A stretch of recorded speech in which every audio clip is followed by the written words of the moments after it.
नमस्ते।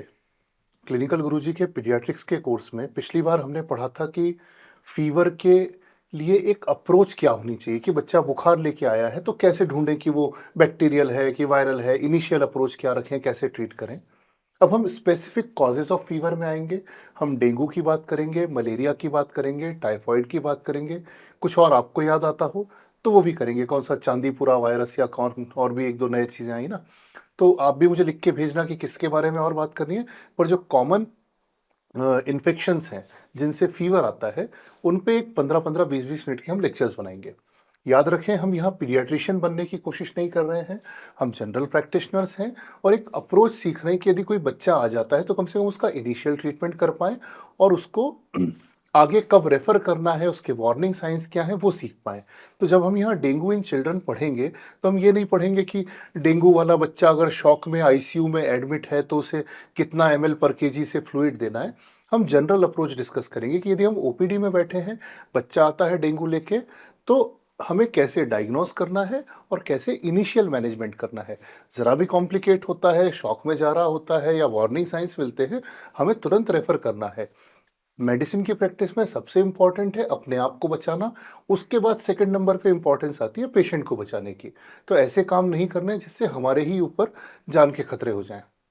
शुरू करते हैं। डॉक्टर अनिल प्रसाद हमारे साथ इस कोर्स को इतने समय से चला रहे हैं, आपके कमेंट्स भी आते हैं और भी आप लिखते रहिए कि आपको क्या चीज़ अच्छी लग रही है, क्या और ऐड करना है। तो सर से हम समझते हैं, क्वेश्चन आंसर फॉर्मेट में रहेगा। मैं सर से क्वेश्चंस पूछूंगा, सर आंसर करेंगे डेंगू के बारे में। नमस्ते आप सबको। पीडियाट्रिक कोर्स में आप सबका फिर से स्वागत है। जैसे सर ने बताया, पहले हमने फीवर के अप्रोच के बारे में बात किया था। अब हम ये बात करेंगे कि फीवर जो हम लोग उस बात पे बात करने वाले हैं जो मोस्ट कॉमन कॉज है फीवर के इंडिया के हिसाब से, तो हम लोग उसी के बारे में बात करेंगे। उसमें आज सबसे मेजर टॉपिक है डेंगू इन चिल्ड्रन। ठीक है। तो सर मुझे सबसे पहले ये बताओ कि डेंगू सस्पेक्ट कब करना है इंसान में? देखो, फीवर जैसे अपन ने पहली बात कर चुके हैं, जब भी फीवर आता है बैक्टीरियल वायरल सारी चीज़ें होती हैं, पर कुछ स्पेसिफिक सिम्टम्स होते हैं हर बीमारी के जिस पे हमको फोकस करना है और उससे ही हम उसको डायग्नोस करने में आपको हेल्प है। तो जैसा कि स्लाइड्स में दिया हुआ है, कोई भी फीवर इलनेस है जो कि 2 दिन से ज़्यादा है, मतलब 1 दिन का बुखार है या 2 दिन का बुखार है, फीवर बुखार बहुत तेज आ रहा है और कोई भी सिम्टम नहीं आ रहे शुरू में, बट देयर कुछ स्पेसिफिक सिम्टम्स होते हैं जो डेंगू के लिए बहुत स्पेसिफिक होते हैं।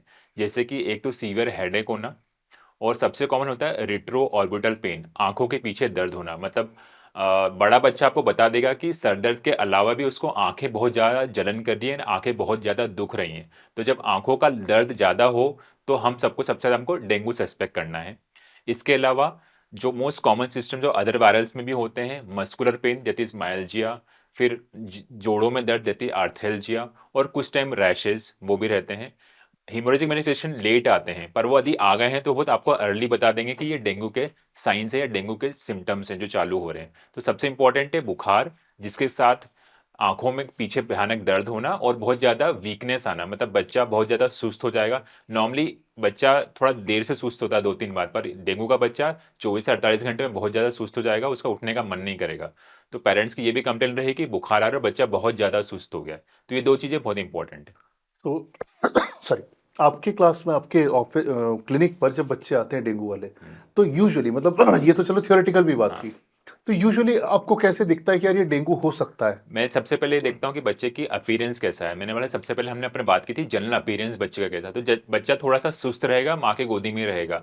यदि बड़ा बच्चा रहेगा तो वो आके बैठ मतलब चलते हुए आएगा पर बोलेगा मैं बहुत ज़्यादा थका हुआ हूँ, मुझे बैठना है। तो बच्चा बैठ जाएगा या लेट जाएगा। तो आपको ये समझ में आएगा कि बच्चों को एक्सट्रीम वीकनेस या एक्सट्रीम फटीग हो रहा है। तो वो इम्पोर्टेंट होता है। दूसरा मोस्ट इम्पोर्टेंट सीज़नल इन्फेक्शन है। तो मोस्टली रेनी सीजन्स में ही सबसे ज़्यादा कॉमन मिलते हैं। ऐसा नहीं कि गर्मी में मिल सकते हैं, पर डिपेंड करता है वो, अगर किसी के आप कुछ प्रॉब्लम है, पर मोस्ट कॉमन सीजन्स है। और दूसरी हिस्ट्री बहुत रहती है फैमिली में, मतलब फैमिली या आसपास के लोग में फीवर के इंसिडेंट्स ज़्यादा रहेंगे। तो जब फीवर के इंसिडेंट्स ज़्यादा है, बच्चा बहुत ज़्यादा एग्जॉस्टेड है और बच्चे का फीवर बहुत तेज आ रहा है, तो ये सारी चीज़ें अपन को थोड़ा सा फोर्स करती हैं कि आप डेंगू के बारे में सोचें अच्छा, ये फीवर भी फीवर विदाउट फोकस टाइप ही दिखेगा? इनिशियली, बट मोस्टली ये कफ एंड कोल्ड के साथ ही प्रेजेंट करता है। तो जैसे यूआरटी होता है वैसे ही डेंगू होता है। डेंगू भी अपर रेस्पिरेटरी इन्फेक्शन के साथ ही प्रेजेंट करता है। तो आपको थोड़ा सा कफ एंड कोल्ड भी रहेगा, प्लस साथ में पेन भी रहेगा, हेडेक और रिट्रोऑर्बिटल पेन रहेगा। सो ये ऐसा नहीं कि विदाउट फोकस, ये कफ कोल्ड के साथ ही आता है। तो ये ओके। बहुत डिफरेंशियल होता है कि ओनली प्लेन कफ कोल्ड है या डेंगू वाला कफ हाँ, मतलब कोल्ड है। सिंपल सा फ्लू है हाँ, कि डेंगू हाँ, है, ये बड़ा मुश्किल डिफिकल्ट है। था। पर आपको थोड़ा-सा टाइम के साथ 24 घंटे में समझ में आने लग जाता है बिकॉज़ नॉर्मल कफ कोल्ड में बच्चा इतना वीक नहीं होता है जितना इसमें होता है। ठीक है। और इसका बच्चा भी वो 2 फीवर के एपिसोड्स के बीच में हेल्दी और दौड़ने लग जाएगा? थोड़ा कम रहता है। अच्छा, कंपैरेटिवली तो वीक रहेगा ये कंपैरेटिवली वीक बच्चा। रहता है। ऐसा नहीं कि बैक्टीरियल इन्फेक्शन जैसा नहीं रहता, बट बहुत ज़्यादा इसमें ना एग्ज़ॉस्टेड रहता है बच्चा ऑल द टाइम। ठीक है, वैसे तो वायरल इलनेसेस का कोई ऐसा बहुत हुँ, इलाज तो है नहीं। हुँ। खैर पहले अपन यहाँ शुरू करते हैं कि और क्या चीज़ें मिलेंगी, ये तो खैर आपने लिख ही रखा है ऑलरेडी। हाँ, जैसे कि वही नाusea, वॉमिटिंग, पेट दर्द थोड़ा कॉमन मिलता है बच्चों में। पेट दर्द जो कि आपका अपर गैस्ट्रिक और राइट हाइपोकोंडियल रीजन्स, ये ऊपर यहाँ पर सबसे ज़्यादा पेट दुखता है बच्चे का। दूसरा लॉस ऑफ एपेटाइट कॉमन है, तो वैसे एक पेट दर्द सिम्पटम रहता है और पर्सिस्टेंट वॉमिटिंग सिम्पटम रहता है। तो आपको ज़्यादा सस्पेक्ट करना है डेंगू के बारे में। ठीक है, ठीक है, ठीक है। ये आपने बता ही दिया सीज़न हाँ। में मिलेगा। हाँ, ये फ़ेजेज़ मुझे ये समझाओ डेंगू। थ्योरेटिकल फेज है। ये थ्योरेटिकल जो नॉर्मल डेंगू जो होता है वो 3 फेजेस में होता है। एक फेब्राइल फेज होता है और दूसरा क्रिटिकल फेज होता है, तीसरा रिकवरी फेज होता है। I think so febrile phase आपका 1 टू 5 डेज होता है। सो शायद ये 1 टू 3 लिखा है but it is 1 to 5 days. हुँ, हुँ। तो 1 टू 5 डेज में आपको सीवियर हाई ग्रेड फीवर रहेगा, फ्लशिंग और स्किन इरिथमा रहेगा। मतलब उनका जो इरिथमा चालू होता है वो 48 आवर्स में चालू हो जाता है। तो ऐसा ब्लैंचिंग स्किन होती है। आप ऐसा बिल्कुल बच्चा लाल रहेगा, आप दबाओगे तो व्हाइट हो जाएगा फिर लाल हो जाएगा। तो ये कैरेक्टर फीचर होता है डेंगू का, दबाने पे ब्लैंचिंग ये अपन ने रैशेज़ आना। फ़ीवर विद रैश में हाँ, काफ़ी फीवर अच्छे रैश से में अपन तरह-तरह देख की चुके हैं। रैशेज़ हाँ, देखी हैं। तो ये डेंगू के तो रैश वो होते हैं। लेक्चर भी कोर्स में पढ़ा हुआ है, देख सकते हैं बच्चे हाँ, दोबारा जाके। तो जनरलाइज्ड बॉडी एक मतलब जनरलाइज्ड बॉडी एक माइल्जिया, आर्थल्जिया मतलब एक्सट्रीम वीकनेस और जनरलाइज्ड बॉडी मतलब आपको ऐसा लगे कि आपकी बॉडी किसी ने निचोड़ दी है, इतना ज़्यादा दर्द रहता है बॉडी में। तो वो सबसे कैरेक्टरिस्टिक फीचर होता है और ये फेब्रुअरी से 1 से 5 दिन चलता है। तो फीवर आप चाहे कुछ भी दवा करें, आपको फीवर 5 दिन आना ही है। तो 5 दिन का फेब्रुअरी फेज होता ही है। ठीक है, फिर 5वें से 7वें दिन क्या होता है कि आपका फीवर सडनली चला जाता है, पर वो कॉम्प्लिकेट फेज होता है। कॉम्प्लिकेशन मतलब सारे कॉम्प्लिकेशन फीवर जाने के बाद ही आते हैं। आपके जो रैश वो चले जाएंगे, फिर आपको जो भी कॉम्प्लिकेशन आनी है, जैसे कि जो भी कॉम्प्लिकेट है, कोई ब्लीडिंग मैनिफेस्टेशन होने वाला है, थ्रोम्बोसाइटोपिनिया होने वाला है, या आपको शॉक होने वाला है। हाँ, शॉक में होने वाला है, या एक्सट्रीम गॉल ब्लैडर एडिमा होने वाला है, एसाइटिस होने वाला है, एआरडीएस होने वाली है। ये सारे कॉम्प्लिकेशन 5वें दिन ऑनवर्ड्स ही चालू होते हैं, क्योंकि उसका एक लॉजिक है। इट इज़ डेंगू जो है 2 तरीके से आप में वार करता है। एक तो वायरस खुद आने के बाद ये सारे फीवर आते हैं, दूसरा वायरस आपका इम्यून सिस्टम यूज़ करता है आपकी बॉडी को किल करने के लिए। इसलिए हर बच्चे को कॉम्प्लिकेशन नहीं होता, या हर इंसान को कॉम्प्लिकेशन क्यों नहीं होता है वायरस में। आपका जेनेटिक और वायरस का जीन्स मिलना चाहिए ताकि वो आपको हार्म कर सके। सो क्रिटिकल फेज क्रिटिकल सब में नहीं होता है, सिलेक्टेड लोगों में होता है अकॉर्डिंग टू वायरस और सामने की बॉडी में कितना मैचिंग हो रहा है। और फिर 2 दिन का वो क्रिटिकल फेज होता है और उसके बाद बच्चा बिल्कुल ठीक हो जाता है 7वें दिन के ऑनवर्ड। सो अपने इंपॉर्टेंट 5 से 7 दिन वाला ही फेज है जो सबसे क्रिटिकल होता है, तो अपन को सबसे ज्यादा वॉच उसी पे रखना है। तो पर जब उसके पहले फेब्रुअरी फेज में आपको कुछ ऐसे हिंट्स मिल जाएंगे जिससे आपको पता चल जाएगा कि शायद ये बच्चा कॉम्प्लिकेशन कॉम्प्लिकेट में जा होगा। सकता है। तो हम उसके बारे में बात करेंगे अगले बार में। राइट, तो मतलब जब इंसान को, मतलब अटेंडेंट को, हमें तो पता है कि हम्म, 5वें 6ठे दिन गड़बड़ होगी, हम्म, पर अटेंडेंट को लगता है कि हाँ अब ठीक हो गया, हम्म, तब चीज़ें एक्चुअली बिगड़ना शुरू होती हैं। हाँ, ओके। तो जैसे ही आप मान लीजिए आपके पास दूसरे दिन बच्चा लेके आ गए हैं हम्म, और हाई ग्रेड फीवर जा रहा है, डेंगू का फीवर हाई ग्रेड जाता होगा हाँ, ना? बहुत हाई ग्रेड जाता है। तो हाई ग्रेड फीवर लेके आए हैं, आपको दिख गया है कि ये डेंगू है, आपने जांच वांच भेजी है, तो आपको अटेंडेंट को डे 1 पे समझाना है कि देखो भैया आज की बात तो ठीक है, आज अपन 3 तारीख को बात कर रहे हैं, हम्म। 8 9 तारीख बच्चे के लिए काफ़ी रिस्की रहेंगी। ऐसा मतलब उसको बोल सकते हाँ, हैं कि भैया। देखिए ऐसा होता है कि यदि आपको थोड़ा-सा भी सस्पेक्ट कर रहा है कि अभी डेंगू के चांसेस है, आपका पेशेंट कोई यूआरआई का पेशेंट आया, आपने फीवर देखा। सो ब्रॉडली यदि आपका सीज़न इन्फेक्शन है, यदि आपको लग रहा है कि थ्रोट में ऐसे बहुत ज़्यादा सिम्पटम नहीं दिख रहे, थ्रोट आपका थोड़ा रेड होगा, मतलब आपको थोड़ा यूआरआई रहेगा, पर डेंगू में यूआरआई कम होता है, बट बाकी सिम्पटम ज़्यादा होते हैं। सो ऐसे बच्चे में हम हमेशा बोलते हैं कि आप 24 से 48 घंटे दवा लीजिए और एक ब्लड टेस्ट कराइए। तो आपको ब्लड टेस्ट कराना ही होता है यदि आपको सस्पेक्ट करना है, तो ही आप लोगों को काउंसल कर पाएँगे। क्योंकि हमारे यहाँ इंडिया में लोगों को ओरली काउंसिल करना बहुत डिफिकल्ट है। लोगों को इन्वेस्टिगेशन में ज़्यादा ट्रस्ट रहता है। So we have to do some investigation और फिर उनको कन्विंस करना है कि ये आपके रिपोर्ट में आया है और ये आगे हो सकता है। तो ज़्यादा बेटर आप उनको काउंसल कर पाएँगे। चलिए, तो इससे तो मेरी बात वहीं आ गई कि कंफर्म कैसे करेंगे कि डेंगू है। हाँ, तो कन्फर्मेटरी के लिए 3 टेस्ट होते हैं। एक तो वायरस को आइसोलेट करें हम, जो कि आरटी-पीसीआर से होता है। आपको वायरस ढूँढना पड़ेगा, बॉडी के अंदर कहाँ पे ग्रो करना होता है। एक लंबा-चौड़ा काम है, तो वो चीज़ तो अपन करते नहीं हैं, बिकॉज़ वो सारी थ्योरेटिकल टेस्ट हैं। तो वो अपन रूल आउट कर लें कि वायरस को आइसोलेशन फ्रॉम द पेशेंट, वो अलग चीज़ हो गई। तो अपन दूसरी चीज़ क्या कर सकते हैं, या तो अपन वायरस का एंटीजन बॉडी में ढूंढे या वायरस का एंटीबॉडी ढूंढे। तो अपन को ये क्विक टेस्ट बता देते हैं। तो वायरस में एक स्पेसिफिक जो डेंगू को होता है कि NS1 एंटीजन होता है, तो वो ढूंढना होता है। सबसे इंपॉर्टेंट चीज़ NS1 एंटीजन की ये होती है कि आपको फर्स्ट डे ही आपको पता चल जाता है। यदि आपको सस्पेक्ट कर रहे हैं आप डेंगू, आपने एक CBC कराया और साथ में NS1 एंटीजन करा लिया, तो वो पॉजिटिव आ जाएगा। तो शुरू के 24 घंटे बाद ही आपका एंटीजन पॉजिटिव आ जाता है। तो वो आपको बता देता है कि इसको डेंगू का इन्फेक्शन हो गया है। कॉम्प्लिकेशन हुआ कि नहीं वो बात की बात है। फिर दूसरा, डेंगू में 2 एंटीबॉडीज टेस्ट होते हैं, IgM और IgG। IgM को आने के लिए कम से कम 5 दिन लगते हैं, जैसा सारे वायरस से सारे बैक्टीरियल इन्फेक्शन में होता है कि एंटीबॉडीज को आने में, IgM को आने में कम से कम 4-5 दिन लगते हैं। तो 5 दिन आपको डेंगू IgM कराना है और उसके बाद और आगे कराना है तो IgG कराना है। तो आपको सबसे इंपॉर्टेंट होता है NS1 एंटीजेंस। तो NS1 एंटीजन कराना है और CBC कराना है, इससे आपको पता चल जाएगा कि डेंगू है कि नहीं। पर ऐसा नहीं है कि आपको हर बार पॉजिटिव आएगा। आपको ये वायरस का टेस्ट आपको 80 to 90% में आएगा, पर 20% बच्चों में आपको ये भी पॉजिटिव नहीं आता। पर आपको क्लिनिकल जज करना पड़ता है अकॉर्डिंग टू अदर टेस्ट। मैंने CBC क्यों बोला, क्योंकि CBC से आपको थोड़ा सा रफ आइडिया पड़ जाता है कि ये डेंगू के चांसेस कितने हैं। तो dengue CBC plus NS1 antigen. ठीक है, ठीक है। तो जब आपके पास बच्चा अगर पहले, दूसरे, तीसरे दिन आया है, तो हम करवाएँगे उसका एंटीजन। अगर 4-5 दिन बाद आया, कहीं और से भटक के आया है कि पहले कहीं से इलाज करवा रहा था, या लोकल फीवर जो कम लोग नहीं करते हुआ हैं ना कि हाँ। दवाई की दुकान से लेके दवाई खा रहे थे, 3-4 दिन हुआ, फीवर ठीक नहीं हुआ, तो चौथे, 5वें दिन आपके पास आया, तब फिर एंटीजन भेजें या एंटीजन एंटीबॉडी दोनों भेज दें? सब भेज देना चाहिए। NS1 एंटीजन तो कंफर्मेटरी आ ही जाएगा, तो IgM और IG आप सब कुछ भेज दो। पर IgM पॉजिटिव आएगा मोस्टली उसमें। ठीक है, 4-5 दिन पुराने में आ हाँ जाएगा। आ जाएगा। ठीक है, और बाकी की जाँचें? सबसे इंपॉर्टेंट अपन ये कहना चाह रहे हैं कि अपन को कॉम्प्लिकेशन किस में होना है। मैंने पहले बात करी किस में कॉम्प्लिकेट हो सकता है। मान लो आपने बच्चा आपका 36 घंटे पे आपने उसका CBC कराया। CBC में आपका हीमोग्लोबिन नॉर्मली 12-13 आया, ठीक है। पर आपके काउंट्स और प्लेटलेट बहुत इंपॉर्टेंट होते हैं। मान लो आपके काउंट्स नॉर्मली काउंट 4 से 11,000 होते हैं, पर आपने देखा कि काउंट्स उसके करीब 2500 आ गए और प्लेटलेट उसके 1.7 लेके हैं, तो आपको ज़्यादा सस्पिशन रहना है। क्यों? क्योंकि आपका डेंगू ऑलरेडी आपके बोन मैरो को अफेक्ट कर चुका है। तो आपका काउंट्स बहुत इंपॉर्टेंट होता है। एक सीरीज होता है, मतलब फर्स्ट डे आप CBC करोगे डेंगू में तो HB नॉर्मल होगा और उसके WC काउंट बहुत हाई रहेंगे। आपको हो सकता है 15-20 हज़ार काउंट मिले फर्स्ट डे। 6 घंटे में अगर आप टेस्ट करते हैं तो ये चीज़ें मिलती हैं, प्लेटलेट नॉर्मल मिलता है। सेकंड डे करोगे तो आपका सेम काउंट 20,000 का सीधे 15 के नीचे या 5 के नीचे आ जाएगा।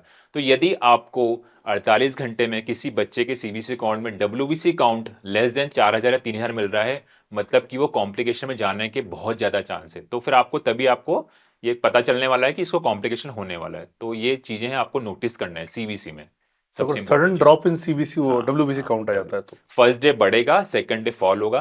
पर most of time upon complication जो देखते हैं तो काउंट्स आपके 7-8 हज़ार ही रहते हैं या 6,000 रहते हैं। पर यदि किसी का काउंट 48 आवर्स में 4,000 के नीचे है, 3,000 है, 2,500 है, इट मीन्स कि वो कॉम्प्लिकेट होने वाला है। पर ये और वायरल्स में भी होता है ऐसा? और वार्ड में होता है, पर यदि आपने डेंगू NS1 पॉजिटिव है और ये साथ में है, तो आप मतलब कि हाँ कॉम्प्लिकेशन एक्सपेक्ट कॉम्प्लिकेशन करो। एक्सपेक्ट करना ही है आपको। फिर ठीक है। आपको उसमें ज़्यादा रिस्क लेना नहीं बच्चे में, क्योंकि पता है ये क्योंकि इसका आज काउंट कम है, काउंट अगले 2 दिन और कम होगा, काउंट्स उसके 1,000 पहुंच जाएंगे, उसका एब्सोल्यूट न्यूट्रोफिल काउंट कुछ 500-700 हो जाता है। मेरे पास 2-3 पेशेंट ऐसे हैं जिनका सेकंड डे उनका काउंट्स 2,500 या 3,000 था। हमारे पास आया तो उनका ANC 200 तक आ गया था। मतलब आई कैन लाइक HIV में नहीं होता है, जैसे ANC 200 के नीचे चल जाता है, तो बहुत सीवियर होता है उनको डेंगू, क्योंकि उनको सेकंड इन्फेक्शन बहुत ज़्यादा हो जाते हैं।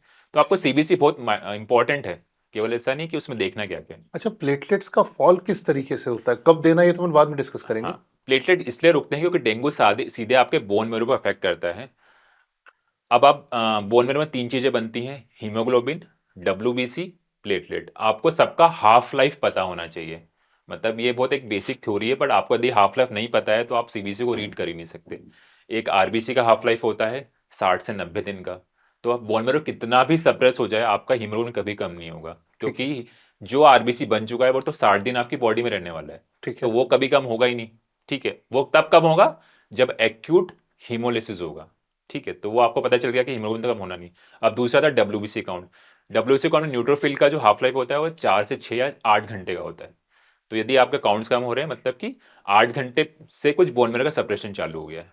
और प्लेटलेट का हाफ लाइफ 72 घंटे का होता है। जैसे मान लो आज मेरा बोन मैरो कम हुआ तो अगले 72 घंटे तक प्लेटलेट नॉर्मल रहेंगे, उसके बाद फॉलो होने चालू होंगे। इसलिए मैंने आपको बताया कि सेकंड डे आपको WBC क्यों देखना है। बोन मैरो सप्रेस हुआ, 6 घंटे में काउंट कम हो गया, 72 घंटे बाद प्लेटलेट कम हो गया। और ओके। फिर वो 72 घंटे लगेंगे और उसको वापस आने में। मान लो काउंट कम हो गया, प्लेटलेट 72 घंटे बाद नीचे आ गए, तो उसको बढ़ने में टाइम लगेगा, तो आपको पता चल जाता है कि इसका प्लेटलेट तो 10-20 हज़ार ही जाने वाला है और इसको प्लेटलेट चढ़ने की जरूरत पड़ने वाली। तो इसलिए आपको इंडिविजुअल जो सेल लाइन है बहुत इंपॉर्टेंट होती है, चाहे किसी बीमारी में, पर मैं एक डेमो एग्जांपल दे रहा हूँ। कि मलेरिया में हीमोग्लोबिन कम होता है पर वो हिमोलिसिस से कम हाँ, तो होता है, इट इज इसमें नॉट कि हाँ, it is not suppression of formation platelet के ऑफ हीमो। सेपरेशन से कभी भी हीमोग्लोबिन कम नहीं होगा, क्योंकि half life of RBC 60 to 90 days fixed है वो। तो कोई ऐसी चीज हो जो हाँ, उसको जो 60 दिन तक हाँ, चल रही हो वो हाँ, सप्रेस करेगी। हाँ, तो क्रोनिक अनीमिया में आपका आयरन डिफिशिएंसी में अनीमिया कब होता है? बच्चे को अनीमिया 6 महीने चालू हो जाता है, पर आपको पता चलेगा 10 महीने पे। क्यों? क्योंकि तब तक खून बना बना बना 2 महीने का रिजर्व तो है हमारे पास बॉडी में। भगवान ने चीजें बना के रखी हैं कि आप लंबे समय तक जी सको, आपकी बीमारियां, आपकी बॉडी चलती रहे आपकी। बफर बना रखे हाँ, हैं। ऐसा कि हीमोग्लोबिन 60 दिन तक चलने वाला है। राइट। सीआरपी ईएसआर करवाना है इसमें। सीआरपी-एएसआर इन्फ्लेमेटरी मार्कर है। ये सारे बैक्टीरियल इन्फेक्शन में हाई होते हैं, पर यदि सीआरपी-एएसआर हाई है तो ये आपके कॉम्प्लिकेशन को सजेस्ट करते हैं, जैसे कि आपको सेकेंडरी बैक्टीरियल। इन्फ्लेमेटरी चांसेस हो रहे हैं तो सीआरपी-एएसआर बढ़ जाएंगे, तो ये सिग्निफिकेंस में नहीं। पर आपके जो डेंगू है वो बिकॉज ऑफ इन्फ्लेमेशन वो सारे सिस्टम को अफेक्ट पड़ता है। सो वो आपके गट को अफेक्ट करेगा, लीवर को करेगा, लंग्स को करेगा, किडनी को करेगा और ब्रेन को करेगा। सबसे रेयर कॉम्प्लिकेशन होता है डेंगू एनकेफेलाइटिस, मतलब डेंगू का पेशेंट आया, फीवर आया, सीजर्स आ गए, अनकॉन्शियस हो गया, कुआं में चला गया, इट मीन्स कि वो तो बहुत फास्ट कॉम्प्लिकेशन है डेंगू एनकेफेलाइटिस। तीसरा एलएफटी, मतलब परसिस में ना एब्डोमेन पेन होता है, मोस्टली गॉल ब्लैडर एडीमा हो जाता है, और माइल्ड हेपेटाइटिस भी होता है, तो एसजीपीटी हाई आएगा, गॉल ब्लैडर एडीमा आएगा, तो वो थोड़ा सस्पेक्ट कर रहे हैं कि परसिस्टेंट वॉमिटिंग हो रही, तो उसका लीवर इन्वॉल्व हो गया है। किडनी इन्वॉल्व होगा तो may be there is early एकेआई type features रहेंगे, तो जो अपन शॉक मैनेज करते हैं उसमें एकेआई के फीचर्स आते हैं, तो आरएफटी में क्रिएटिनिन बढ़ जाएगा, इलेक्ट्रोलाइट इंबैलेंस हो जाएगा।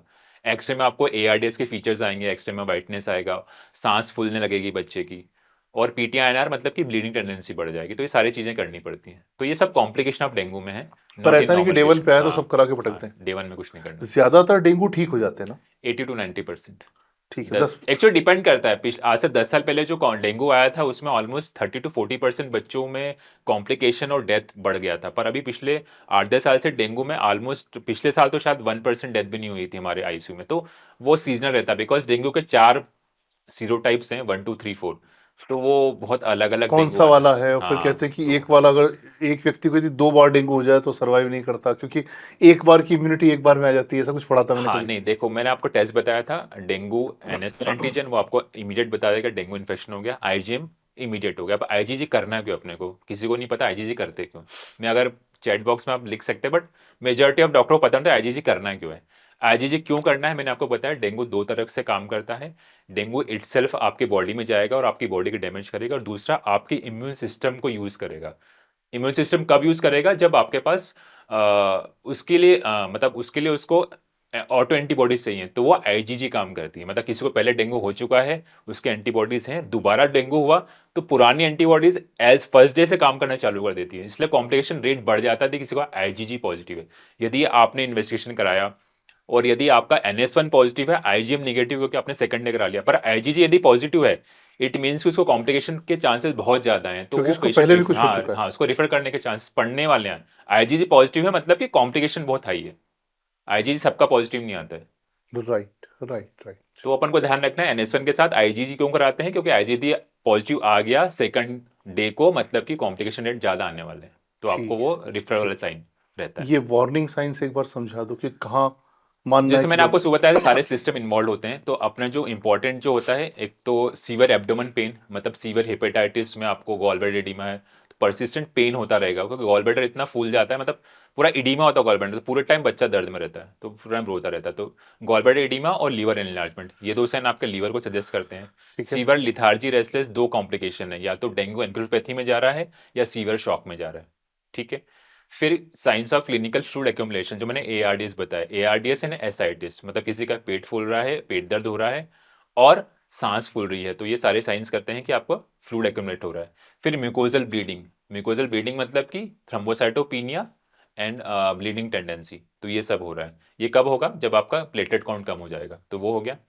और ये राइजिंग हिमेटोक्रिट जो मैंने आपको दो चीज बताई, हीमोग्लोबिन बढ़ भी सकता है और कम भी हो सकता है, ये अपने सब होता है जब क्योंकि डेंगू करता क्या है, डेंगू में होता है कि आपका जो वेसल्स की परमेबिलिटी होती है, मतलब आपके जो नसें हैं वो बहुत परमेबल हो जाती हैं, तो आपका सारा फ्लूइड एक्स्ट्रा वास्कुलर चला जाता है। क्योंकि ये एक्यूमुलेशन क्यों हुआ है फ्लूइड का, क्योंकि सारा जो ब्लड वेसल्स के अंदर होना था वो बाहर चला गया, तो बाहर चला गया तो एआरडीएस हो गया, एसआरटीएस हो गया, तो बचा हुआ जो फ्लूइड क्या होगा, वो गाढ़ा हो जाएगा, गाढ़ा हो जाएगा तो क्या होगा, हीमेटोक्रिट बढ़ेगा।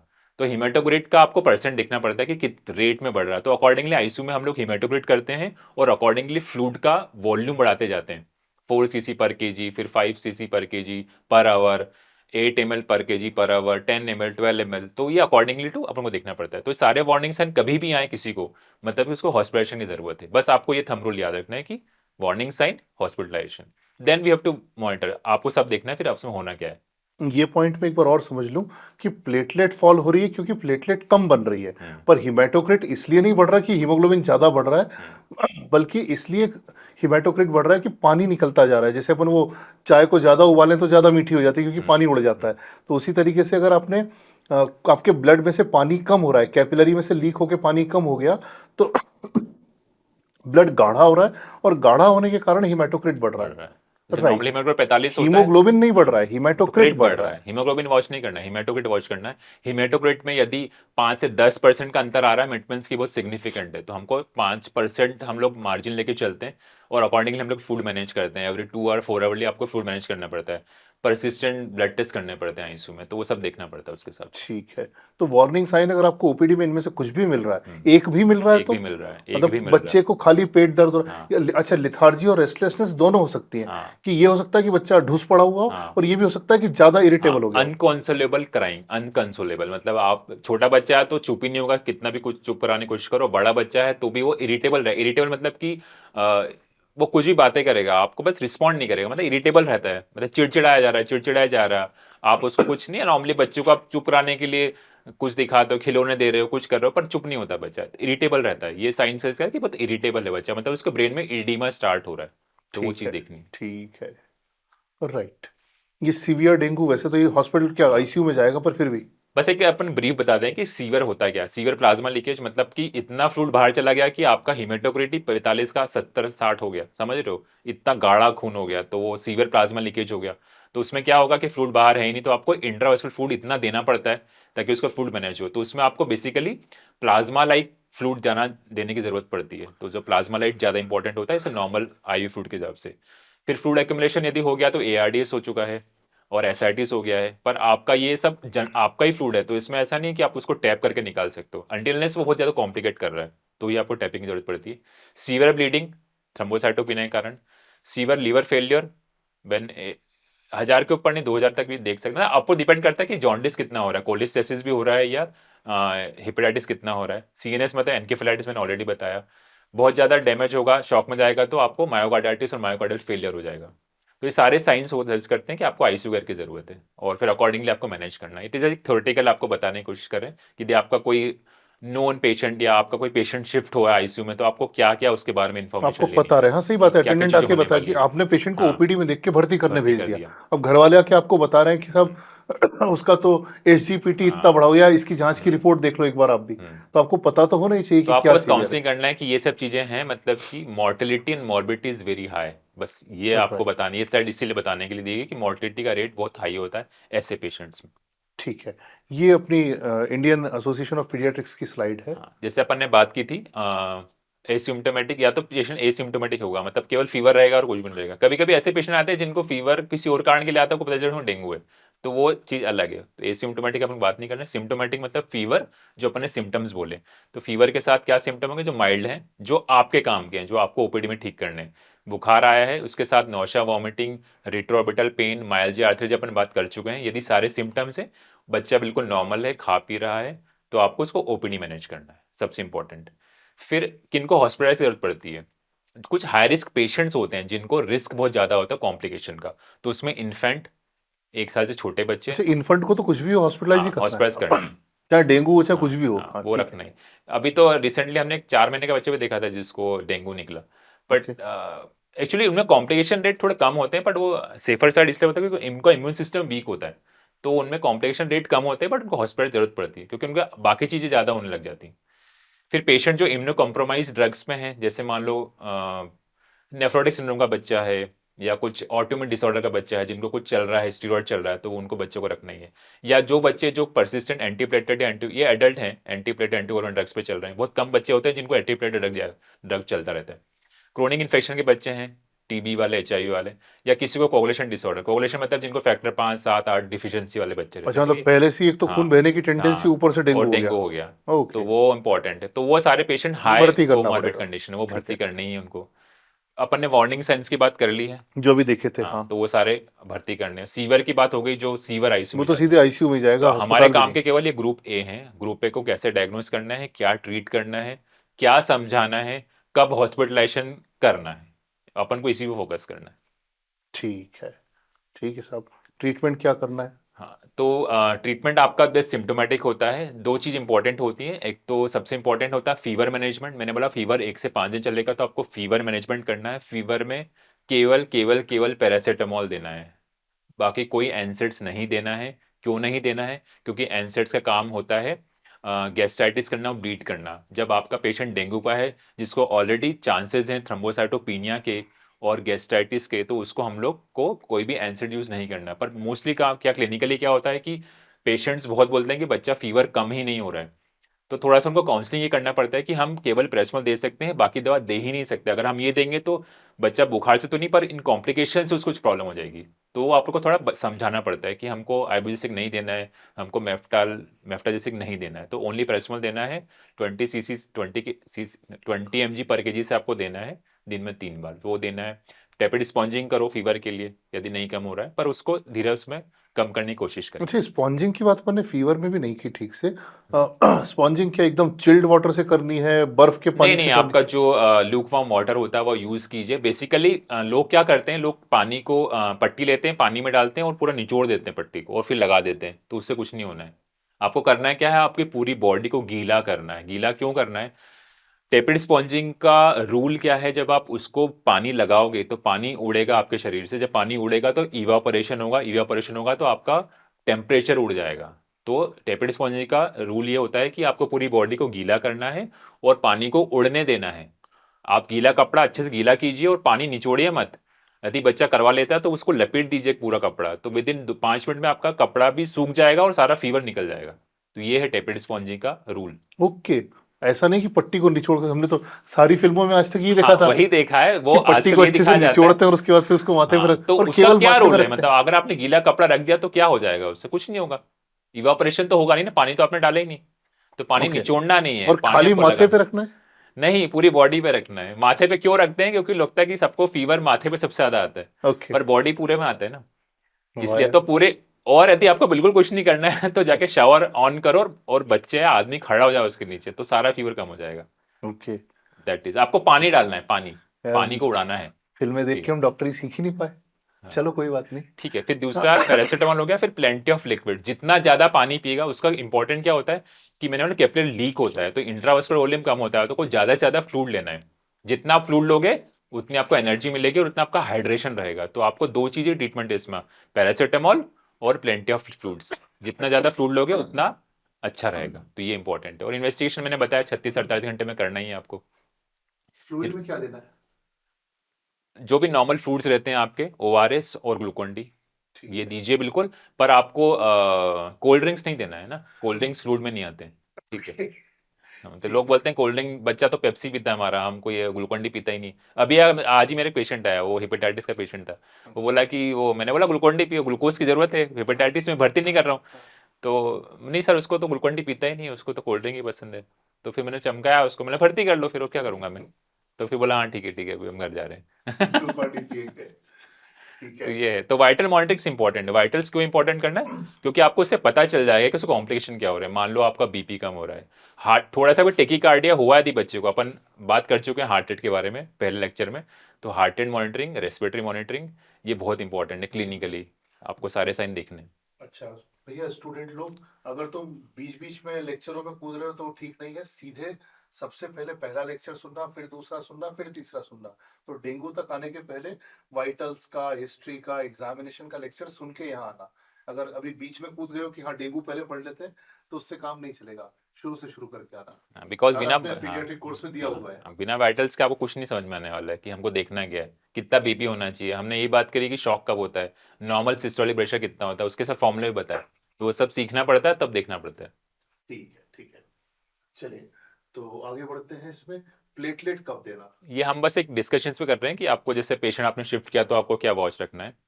तो कोई भी पेशेंट है आपके पास जो कि प्लेटलेट जिसके 50,000 से कम है पर ब्लीडिंग हो रहा है, ब्लीडिंग मतलब जीआई ब्लीडिंग हो रहा है, नेजल ब्लीड हो रहा है, ओरल ब्लीड हो रहा है, या कहीं से हीमेचूरिया हो रहा है, तो आपको उसको प्लेटलेट चढ़ाना है। इट मीन्स कि प्लेटलेट ओके है बट ब्लीड कर रहा है, तो आपको देना ही है। और यदि एसिम्प्टोमेटिक पेशेंट है, मतलब उसको कुछ भी ब्लीडिंग नहीं हो रहा है, तो लेस देन 10,000 पे प्लेटलेट देना है। ठीक है, तो ये डिफरेंस है। यदि ब्लीडिंग हो रहा है तो 50 के नीचे, ब्लीडिंग नहीं हो रहा है तो 10 के नीचे। ठीक है। और यदि रिस्क बहुत ज़्यादा है किसी को, तो आप थोड़ा तो ऐसा नहीं कि प्लेटलेट 1 लाख से नीचे हाँ, आ गई तो चढ़ा दें, या चढ़ाने से कुछ एक्स्ट्रा फायदा हो जाएगा? नहीं नहीं, कोई फायदा नहीं वाला, क्योंकि प्लेटलेट तो बढ़ने ही नहीं वाले अगले 4 दिन। आप कितने प्लेटलेट चढ़ा दो, प्लेटलेट 2 घंटे में खत्म हो जाएंगे बॉडी में से। ओके। आपने चढ़ाया, वो इम्यून इम्यून सिस्टम का चालू है डेंगू का, वो सारे प्लेटलेट खत्म कर देगा। तो जिनको प्लेटलेट चढ़ाने पड़ते हैं उनको दिन में, एडल्ट को तो शायद मैंने सुना 20-20 यूनिट चढ़ाने पड़ते हैं। हम तो बच्चों को 6 आवर्ली प्लेटलेट चढ़ाते हैं, राइट। क्योंकि पर डोज रहता है। ठीक है। स्टेरॉइड का क्या रोल है, कब रोल है? देखो, स्टीरॉयड का एक ही काम होता है, आपके बोन मैरो को स्टिमुलेट करना। बट इसमें क्या, ये इम्यून मेडिएटेड सिस्टम है, तो इसलिए इसमें स्टीरॉयड देने का उतना फायदा नहीं होता है। पीडियाट्रिक्स की बात कर रहा हूँ, पीडियाट्रिक्स में तो स्टीरॉयड हम लोग बिल्कुल अवॉइड करते हैं, क्योंकि उसके सेकेंडरी कॉम्प्लिकेशन ज़्यादा होते हैं। जैसे कि आपको, यदि आपने स्टीरॉयड दिया तो सेकेंडरी इन्फेक्शन बढ़ जाएगा, और कुछ और कॉम्प्लिकेशन हो जाएंगे, ब्लीडिंग बढ़ जाता है। जैसे मैंने था कि एनसेड्स हम अवॉइड कर रहे हैं, क्योंकि एनसेड से ब्लीड होता है, तो स्टीरॉयड दोगे तो उससे भी ब्लीडिंग होगा, तो हम सब अवॉइड करते हैं। पर देख, उसको एक्सट्रीम हो रहा है तो आप यूज़ कर सकते हैं इन अगेन वेरी ये भी रेयर आईसीयू के सिचुएशन। लेवल की हाँ, चीज है। Rare and rare situation, OPD में आपको किसी को कुछ स्टेरॉइड नहीं स्टीरॉयड यूज़ देंगे, नहीं देना है। आपको रिफर करना है उसके हाँ ऊपर बस। से। ठीक है, ठीक है, ठीक है। ओके। मेरे ख्याल से अपने मेजोरिटी ऑफ टॉपिक्स कवर कर लिए हैं, और कुछ होगा तो पर्चे आप। में क्या होगा? पर्चे में तो खैर वही आपने कहा हाँ, मैंने बोला symptomatic plenty of understand. Liquids लिखना है आपको, और पैरासीटामोल लिखना है, और न्यूट्रिशन लिखना है, और व्हेन टू कम, वो आपको बिल्कुल लिखना पड़ेगा, when to come to you, तो कि उसको वॉमिटिंग हो रही है, उसको शुशु कम हो गई है, उसको लिथार्जी हो रहा है, या हाँ, बच्चा ये इरिटेबल पॉइंट हो मुझे रहा बहुत है, गड़बड़ ये है, सब। तो हाँ, हाँ, कि कब कब आना है, मतलब कब कब अटेंडेंट आना को है। क्या लिख के हाँ, बोलना है? अटेंडेंट को लिख के ना, वॉच फॉर वॉट। सो पहला, चाइल्ड एक्सट्रीम इरिटेबल हो रहा है या बिल्कुल सुस्त हो रहा है, शुशु कम कर रहा है, शुशु मतलब कि 6 घंटे में एक बार भी शुशु नहीं हुई उसको, तो 6 से घंटे से ज़्यादा शुशु का वो डिफरेंस हो गया तो उसमें आना है। ठीक है, बच्चों को कोई रैशेज आ रहे हैं, रैश आ रहे हैं, मतलब ब्लीडिंग मैनिफेस्टेशन के साइन है, तो रैश आ रहे हैं तो तब आना है। ठीक है। या बच्चा मुंह से कुछ ले ही नहीं रहा, अपन ने बोला प्लेंटी ऑफ लिक्विड्स ऊपर, ले ही नहीं रहा है, वो नहीं ले रहा है तो फिर क्या करोगे, भर्ती करना पड़ेगा, तो प्लेंटी ऑफ लिक्विड्स में नहीं देना है। डेंगू का रैश थोड़ा टिपिकल टाइप का होता है ना, हाँ, खैर घर वालों को ब्लैंचिंग नहीं रैश सिखाना है, होते पर हैं, हमको। ब्लैंचिंग रैश होते हैं, मतलब पूरी बॉडी से लाल हो जाएगी, और आप इसे दबाओगे तो आपका हाथ दिखेगा, समझ रहे हो, ऐसा लाल हाथ है, आप हाथ डालोगे तो हाथ आ जाएगा, हाथ हटाओगे तो हाथ दिखेगा फॉर फ्यू 5-10 सेकंड में, तो ओके। ब्लैंचिंग रैश आते हैं। मतलब व्हाइट बॉडी पे रेड रैश नहीं है, हाँ रेड बॉडी पे हाँ व्हाइट रैश हो हाँ, जाती पूरी बॉडी लाल हो जाती है। जैसे बच्चा बच्चा है, उसकी बॉडी लाल हो गई, आपने हाथ रखा, दबाया 5 मिनट के लिए, है। तो आपका हाथ छप जाएगा, और तो आप इसका हटाओगे एक तो चल आधिकारिक जाएगा। फोटो वो पहले शायद अपन ने फीवर विद रैश में बताया था फिगर फोटो। हाँ, तो यहाँ पे बहुत भी एक बात टिपिकल होते हैं फेब्रल रैश, यदि वो आते हैं ना किसी को, तो वो भी एक साइन होता है कि इसको कॉम्प्लिकेशन रेट ज्यादा होने वाले हैं। तो वो अगर फीवर अगर सेकंड थर्ड डे आपको डेंगू के रैश दिखने चालू हो गए, इट मीन्स कि आपको क्लिनिकल डायग्नोज कर लेते हो कि ये डेंगू ही है, चाहे उनमें से कुछ भी है, क्लिनिकल डायग्नोसिस वही होता है। राइट, तो वो राइट। होता तो बच्चे की सुसु कम हो जाए, बच्चे को वॉमिटिंग होने है। हाँ लगे, पेट दर्द हो, हाँ अनकंसोलेबल हाँ, क्राई हो, वो बच्चा सोने लग जाए, ज्यादा हम्म, लिथार्जिक हो जाए, या और एक्सटर्नल कोई ब्लीडिंग मैनिफेस्टेशन, एक्सटर्नल कोई ब्लीडिंग का छोटा मोटा दिख रहे मैनिफेस्टेशन हैं हो आपको जाए। तो।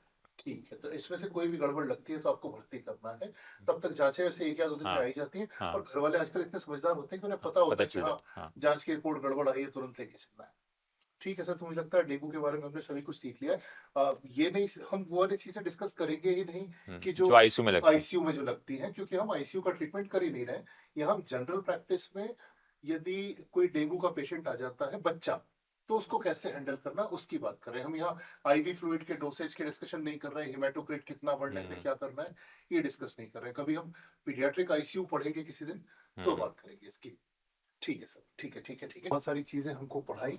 अगर आप इस लेक्चर को यूट्यूब पे देख रहे हो, तो हमारा एक मोबाइल ऐप है, एंड्रॉइड पे भी है, आईओएस पे भी है। आप प्ले स्टोर पे सर्च कर सकते हो, क्लिनिकल गुरुजी नाम से, आपके यहाँ लिखा हुआ भी दिख जाएगा। क्लिनिकल गुरुजी ऐप आपको सर्च करनी है, उसे डाउनलोड करना है, और उसमें आपको हमारे बहुत सारे कोर्सेज मिलेंगे। हम जनरल प्रैक्टिस के कोर्सेज बनाते हैं, हम आईसीयू के कोर्सेज बनाते हैं, हम फीवर का कोर्स बनाते हैं। कई कोर्सेज फ्री हैं, कुछ कोर्सेज पेड हैं, कुछ कोर्सेज बहुत सस्ते हैं, जैसे 100, 200, 400 रुपए के। ऐसा ही हमारा एक पीडियाट्रिक्स का कोर्स है जिसमें हम पीडियाट्रिक्स फॉर जनरल प्रैक्टिशनर्स पढ़ाते हैं। अर्थात हम पीडियाट्रिक्स पीडियाट्रिशियन के लिए नहीं पढ़ा रहे हैं, हम ऐसे जीपीस के लिए पढ़ा रहे हैं जो एडल्ट पेशेंट्स को देखते हैं। उनके पास यदि बच्चे आ जाएं तो एक प्राइमरी मैनेजमेंट कैसे किया जाए, कि आप बहुत छोटे शहर में बैठे हो, आप टियर 3 सिटी में बैठे हो, या कि आप किसी कस्बे में बैठे हो, आप प्राइमरी हेल्थ सेंटर में बैठे हो, लेकिन आपको जो अटेंडेंट आया वो मान के चलता है कि आप डॉक्टर साहब, वो आपको आता ही होगा। तो आपको कम से कम पीडियाट्रिक डोसेज पता हो, आपको पीडियाट्रिक वाइटल्स पता हो, पीडियाट्रिक रेड फ्लैग साइंस पता हो, कि यार बच्चे में अगर ये चीज होती दिख रही है तो तुरंत इसको रेफर करना है। तो हम बहुत सारी पीडियाट्रिक मोर्टेलिटी और मॉर्बिडिटी को सेव कर सकते हैं। कोर्सेज हमारे क्वालिफाइड डॉक्टर्स के लिए हैं। तो आपको यदि और रुचि आ रही हो ये लेक्चर देख के, तो नीचे डिस्क्रिप्शन में इसका एक लिंक दे रहा हूँ, आप वहां जाके हमारा पीडियाट्रिक कोर्स भी देख सकते हैं। चलिए, तो अगली क्लास में हम मलेरिया के बारे में पढ़ेंगे। मिलते हैं।